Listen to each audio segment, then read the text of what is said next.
Now, the way we actually did this, you can kind of work out. We calculated this. We calculated this by using conditional probability times unconditional probability to find the probability of this piece. We partitioned this event into two disjoint events. For each of those, we found their probability by multiplying a conditional probability times an unconditional probability. We can write down what we did in symbols, and that's called Bayes' rule. So let's look at what we actually did.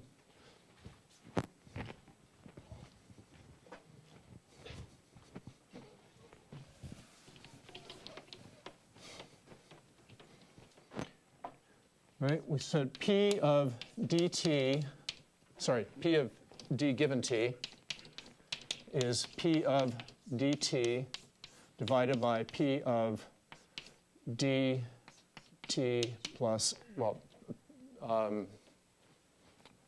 P of t. And that's P of dt over P of dt plus P of d complement t. Right? That's partitioning the denominator into two pieces. Now, how did we actually calculate that? We calculated that as probability t given d, P of d.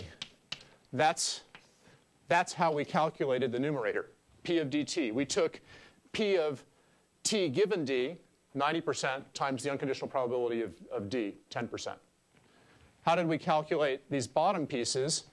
Well, it was P of, this piece is the same as the numerator. That's t given d, P of d, plus P of t given d complement, P of d complement.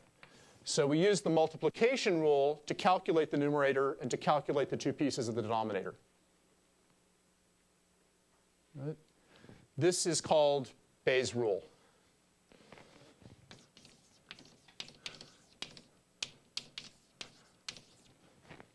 The Reverend Thomas Bayes. Okay. Bayes' rule is a way of turning a conditional probability into sort of the converse conditional probabilities.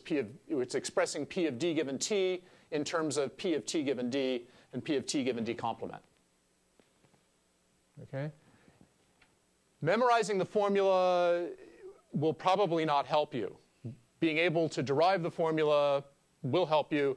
Being able to draw a tree will definitely help you. Okay, so if you get a problem like this, drawing a tree is the way to go.